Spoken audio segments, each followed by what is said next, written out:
દિયોદર પ્રાંત કચેરી ખાતે પ્રજા વિજય પક્ષના ઉમેદવાર ડોક્ટર નયનસિંહ પઢારે સમર્થકો સાથે ઉમેદવારી નોંધાવી। ગુજરાત વિધાનસભાની ચૂંટણીમાં બનાસકાંઠા જિલ્લાના દિયોદર 14 વિધાનસભા બેઠક પર સોમવારના દિવસે અલગ અલગ પક્ષના ઉમેદવાર ઉમેદવારી નોંધાવવા પહોંચ્યા હતા, જેમાં દિયોદર 14 વિધાનસભા બેઠક પર પ્રજા વિજય પક્ષના ઉમેદવાર ડોક્ટર નયનસિંહ પઢારે પણ ભવ્ય રેલી યોજી સમર્થકો સાથે દિયોદર પ્રાંત કચેરી પહોંચ્યા હતા, જેમાં વિજય મુહૂર્તે પોતાની ઉમેદવારી નોંધાવી હતી। ડોક્ટર નયનસિંહ પઢાર મૂળ દિયોદર તાલુકાના ચીભડા ગામના વતની છે, જેમાં આ વખતે પ્રજા વિજય પક્ષમાં પ્રમુખ તરીકે સેવા આપી રહ્યા છે, જેમને પણ દિયોદર વિધાનસભા બેઠક પર ઉમેદવારી નોંધાવી હતી। આજે મેં તારીખ 15/11/2022 રોજ પ્રજા વિજય પક્ષમાંથી હું ડૉક્ટર નયનસિંહ નરસિંહભાઈ પઢાર આજે મેં મારું ઉમેદવારી પત્ર ભર્યું છે દિયોદર વિધાનસભા 14માંથી બરાબર। અને પ્રજા વિજય પક્ષમાંથી હું અહીંયા દિયોદરનો ફર્સ્ટ ટાઈમ ઉમેદવાર છું।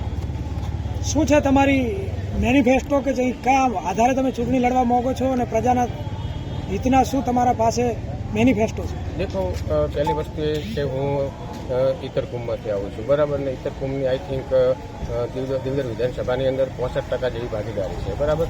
ઇતર સમાજને અત્યારે દિયોદરની અંદર કોઈ લોકો કંઈ ચાન્સ આપતા જ નથી, બાકી જે મોટા મોટા જે સમાજો છે એમને પણ અત્યારે લગભગ મને મારી ઉંમરથી ત્યારથી એ લોકો જોડે ટિકિટ છે બરાબર। હવે અમારો મેનિફેસ્ટો એ છે કે અમે એક વિચારધારા લઈને નીકળ્યા છીએ, રાજસત્તા સાથે ધર્મસત્તાનું નિર્માણ હોવું જોઈએ, ભારત હિન્દુ રાષ્ટ્ર હોવું જોઈએ અને ગૌ માતાનું રક્ષણ થવું જોઈએ, ભ્રષ્ટાચાર નાબૂદ થવો જોઈએ। આ અમારી વિચારધારા છે અને આ અમારો મેનિફેસ્ટો છે।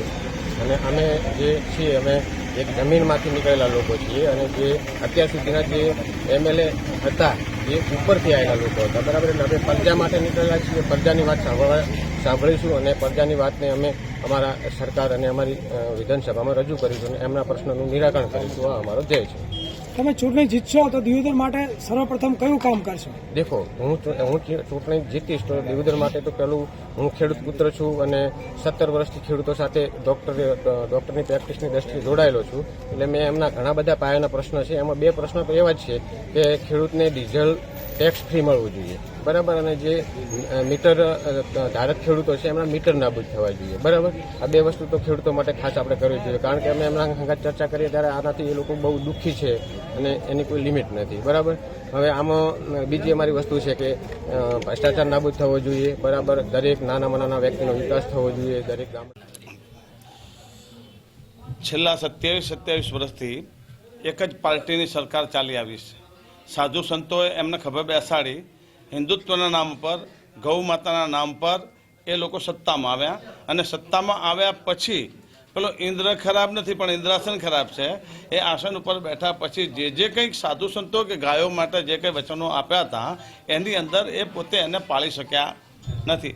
ત્યારે ડીજી વણજારા સાહેબે જે કોઈ પણ સાધુ સંતોના સંપ્રદાયો હતા એને એક મંચ ઉપર લાવી અને ગુરુવંદના મંચની સ્થાપના કરી અને આજે પબ્લિક પણ ત્રાસી ગઈ છે, પબ્લિકને વિકલ્પ જોઈએ છે પણ સામે કોઈ વિકલ્પ છે નહીં, તો એક વિચારધારાને લઈને આનો જે ભાજપનો વિકલ્પ કોંગ્રેસ ન હોઈ શકે, ભાજપનો વિકલ્પ આપ પાર્ટી ન હોઈ શકે, પણ ભાજપનો વિકલ્પ અમારી પ્રજા વિજય પક્ષ એ 100% ભાજપનો વિકલ્પ બની શકે, કારણ કે હિન્દુત્વના નેજા નીચે અમારી આ પાર્ટી ઊભી થઈ છે। આપના જે અધ્યક્ષ છે એ સુરક્ષા સમિતિના કહી શકાય ગુજરાત લેવલે દેશ લેવલે કામ કરી ચૂકે છે, IPS ઓફિસર હતા, એમને પણ ઘણું બધું ભોગવવું પડ્યું છે, જેલમાં પણ જવું પડ્યું છે અને હવે જ્યારે રાજકારણમાં એન્ટ્રી કરી છે કયા મુદ્દાને લઈને લોકો પાસે જવાનું? સાધુ સંતો ઉપરના અત્યાચારો, ગૌ ઉપરના અત્યાચારો, ધર્મ સત્તાની એમને માગણી કરી અને પોતે એમને પોતાનો સ્વાર્થ હતો ને એ જે જેલમાં ગયા કે એમને જે કંઈ કાર્યવાહી કરી એ હિન્દુત્વ માટે અને રાષ્ટ્ર માટે કરેલી છે। હવે એ બધી વાતો એમને જે કોઈના અપરાધીઓને વીણી અને ગુજરાતને કર્ફ્યુ મુક્ત બનાવ્યું છે, ગુજરાતને એકદમ જે શાંતિ બક્ષી છે, એમાં માન્ય મોદી સાહેબના રાજ્યને જો વખણાયું હોય તો એની અંદર માન્ય વણજારા સાહેબનો સિંહ ફાળો છે, પણ એમને જે અને 9 વર્ષનો કારાવાસ ભોગવ્યા છતાં પણ હું એમ માનું છું મારા મંતવ્ય પ્રમાણે કે માન્ય વણજારા સાહેબને જે સન્માન મળવું જોઈતું હતું કે જે એમને જે મળવું જોઈતું એ એમને કોઈ આપ્યું નહીં। લઈને જનતા પાસે પ્રજા વિજય પક્ષ हमारा एक ऐसा पक्ष है कि उसकी कोई ये नहीं है, रूपरेखा बहुत बड़ी है, काम वो छोड़ो। पहली बात तो ऐसा है कि बीजेपी हर बार बोलती है कि हम हिंदू हैं, और हिंदू सनातन धर्म की बात होती है तो जब भी साधु संतों का कोई काम आता है तो वो होता नहीं। मठ मंदिर छोटे छोटे जो भी साधु संत है उस मठ मंदिर में आज तक लाइट बिल और मंदिरों में जो भी पुजारी है उसको पगार नहीं मिलती है।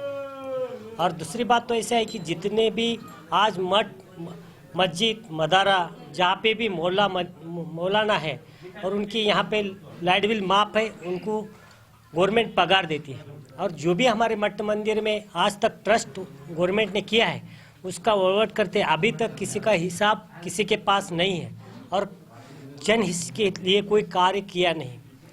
जब भी इलेक्शन आता है तो सभी साधु संतों को एक जगह करते हैं, इलेक्शन के बाद कोई किसी को मिलता नहीं। और जो मेन है, जो बड़े हैं साधु संत, उन्हीं को नजीक करके उनको टिकट देते हैं और उनका कार्यकाल करते हैं। आज 5 साल हो गई बीजेपी, 27 साल से बीजेपी गुजरात में है। कितने साधु संत दुखी हो गए, कितने साधु संतों को मुसीबत आई, कितने साधु संत मर भी गए।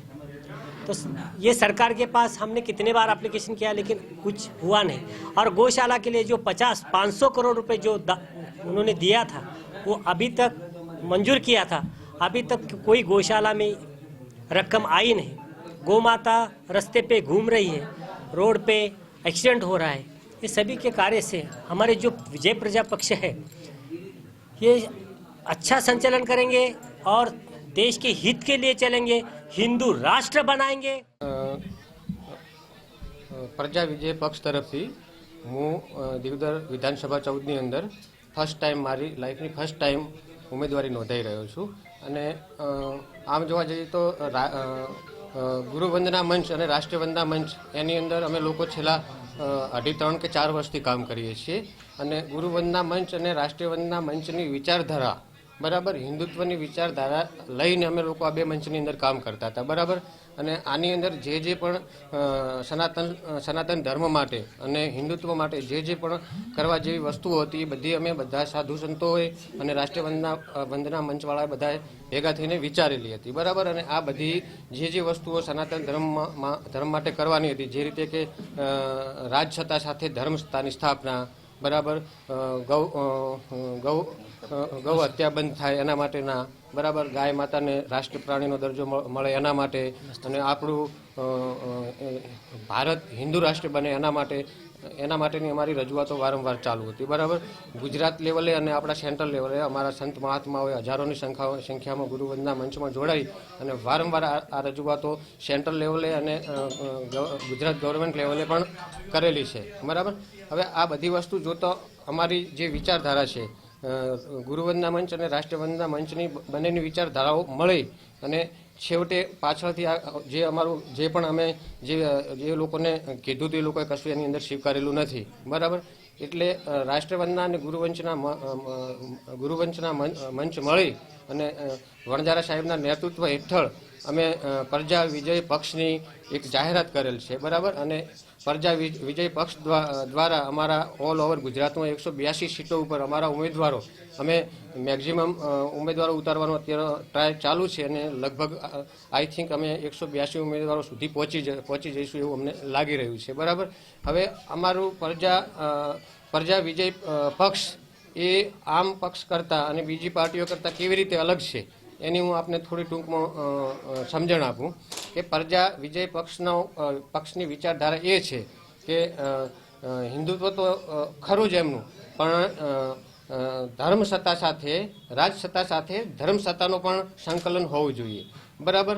રાજસત્તા જ્યાં સુધી રાજસત્તા ઉપર ધર્મનું સંકલન ના હોય તો એ રાજસત્તા એ મન ફાવે એ રીતે ચાલતી હોય છે, અથવા તો એમનો પ્રાઇવેટ એજન્ડો લઈને ચાલતી હોય, અથવા એ કોઈ પણ વસ્તીનું કે આમ દેશનું કે રાજ્યનું કે રાષ્ટ્રીયનું કે ગામનું કે નગરનું કોઈનું એ સત્તાઓ ભલું કરી શકે નહીં, કારણ કે એ લોકો ઉપર કોઈ અંકુશ નથી. અને જે તમે આખી દુનિયા જોઈ લો, આપણી સનાતન સંસ્કૃતિ જોઈ લો, એ પાછળ બધી એને કંટ્રોલ રાખવા માટે એના ઉપર ધર્મસત્તા હતી, બરાબર.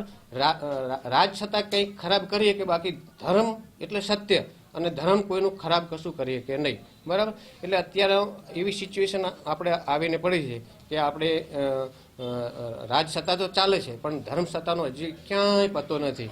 આપણા સાધુ સંતો મહાત્માઓ ગાદીપતિઓ આશ્રમધારીઓ એ કઈ બાજુ એમને એક બાજુ ધકેલી દેવામાં આવ્યા છે એ હજી કોઈને ખબર જ નથી. એમની કોઈ આપણે હિન્દુ છીએ પણ એમની કોઈ સાર સંભાળ લેવાવાળું નથી, બરાબર.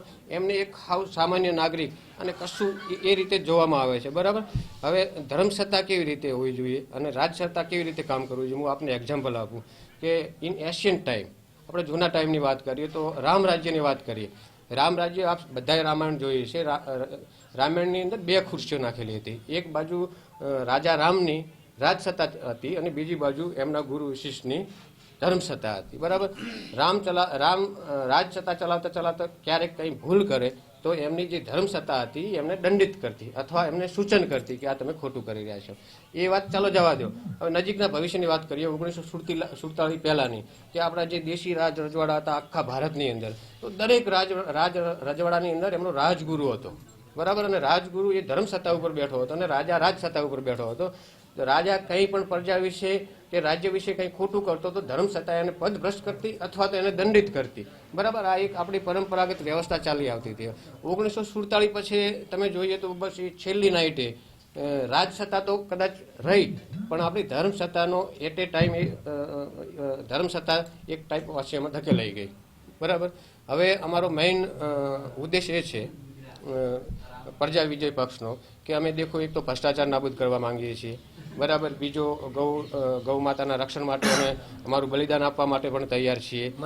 ત્રીજો પછી મંદિરો છે આપણા મઠો છે, બરાબર, એના રક્ષણ માટે અમે પ્રતિબદ્ધ છીએ, બરાબર. પછી ત્રીજો ખેડૂતોની વાત કરીએ તો અત્યારે આપણો ખેડૂત બહુ એટલો બધો દુઃખી છે કે એની કોઈ લિમિટ નથી. નાના ખેડૂતોથી વાત કરીને મોટા ખેડૂતો સુધી અત્યારે ડીઝલના ભાવ એટલા બધા છે તો ખેડૂત બિચારો એના બિયારણ કશું કરી શકતો નથી. ખેડૂત માટે તો અત્યારે ખાસ કરવાની કંઈક જરૂર છે. હવે ખેડૂત પાસે નહીં હોય તો દેશ પાસે નહીં હોય.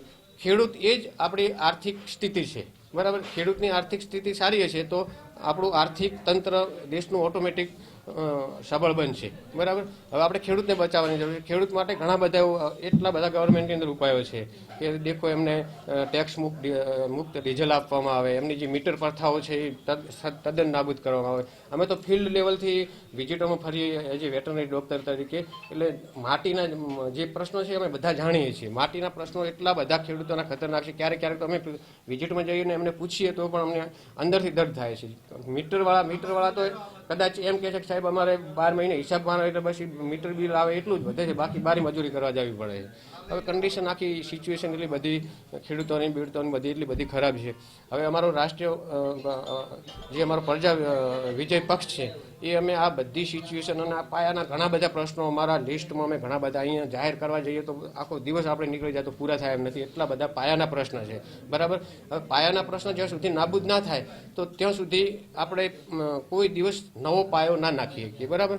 હવે અમારો પ્રજા વિજય પક્ષ આ બધું કરવા માટે કટિબદ્ધ છે. નયનભાઈ, એક બાજુ આખી ચાલુ સરકાર છે, એક બાજુ કોંગ્રેસ છે અને ત્રીજો પક્ષ આવ્યો છે આમ આદમી પાર્ટી. આ ત્રણેય પક્ષોને લઈને આપ કેવી રીતે જનતા પાસે જશો? દેખો, હવે અત્યારના જે ભાજપની વાત કરીએ તો ભાજપને આપણે બધા માનીએ છીએ કે હિન્દુવાદી પક્ષ છે, બરાબર. ભાજપ આપણે બધા માનીએ છીએ કે હિન્દુવાદી પક્ષ છે, બરાબર. કોંગ્રેસની છાપ આપણી જનતાની અંદર ઇવન ગુજરાતની અંદર એ હિન્દુવાદી પક્ષની છે નહીં, બરાબર. આમ આદમી પાર્ટીની પણ છાપ એક હિન્દુવાદી પક્ષની રીતે છે નહીં, બરાબર. અને અમારો જે પ્રજા વિજય પક્ષ છે એ આ ત્રણેય પક્ષોથી અલગ છે. અમે હિન્દુવાદી તો છીએ જ, બરાબર, હિન્દુવાદી તો છીએ જ. તદુપરાંત અમારી જે એક અલગ વિચારધારા છે કે અમે હિન્દુત્વ તો ટકાવી રાખવા જ માંગીએ છીએ, સનાતન સંસ્કૃતિનું રક્ષણ કરવા જ માંગીએ છીએ, ગૌ માતાનું રક્ષણ કરવા જ માંગીએ છીએ, ભારતને હિન્દુ રાષ્ટ્ર બનાવવા જ માંગીએ છીએ. પણ એના ઉપરાંત એક અમારી રાજસત્તા ઉપર ધર્મસત્તાનો કંટ્રોલ હોવો જોઈએ, ધર્મસત્તા સ્થાપિત હોવી જોઈએ. તમને એક્ઝામ્પલ આપું કે કેવી રીતે ધર્મસત્તા એવી રીતે હોવી જોઈએ. ધારો કે આપણી ટોટલ 182 વિધાનસભાની સીટો ખરી, બરાબર. 182 વિધાનસભાની સીટોમાં જે અમારી પ્રજા વિજય પક્ષની ભાષામાં એને અમે ધર્મરક્ષક કહીએ અને આપણી જે કોન્સ્ટિટ્યુશનની ભાષામાં એને આપણે MLA કહીએ અથવા વિધાયક કહીએ. બરાબર. હવે દરેક સીટ ઉપર એક વિધાયક દીઠ એક બ્રહ્મ ઋષિ હોવો જોઈએ. બરાબર. વિધાયક એ રાજસત્તા અને બ્રહ્મ ઋષિ એ ધર્મસત્તા. એવી રીતે ઉપરની બોડીની વાત કરીએ કે વિધાનસભાની ટોટલ 182 સીટોની એની અંદર જે વિધાનસભાના જે પ્રમુખ તરીકે બેસે છે એ રીતે અહીંયા અમારે ધર્મસત્તાની પણ વિધાનસભા હોવી જોઈએ. બરાબર. અહીંયા આપણો ચીફ મિનિસ્ટર હોય તો અહીંયા ઉપર સૌથી ઉપર ધર્માચાર્ય પણ હોવો જોઈએ. બરાબર. એટલે એક બાજુ ધર્મની વિધાનસભા ચાલતી હોય, એક બાજુ સત્તાની વિધાનસભા ચાલતી હોય. સત્તાવાળા કંઈક ખોટું કરે તો ધર્મવાળા એમને રોકે અથવા એમને કંઈક અંકુશ આપે. બરાબર. આ એક આપણી પરંપરા હિન્દુઓની છે, આપણું ગુરુકુળની પરંપરાઓ છે, આપણી સનાતન સંસ્કૃતિની પરંપરાઓ છે. બરાબર. આ બધું હશે તો આ બધું વેલસેટ આપણે કરી શકશું. આ રીતે અમારી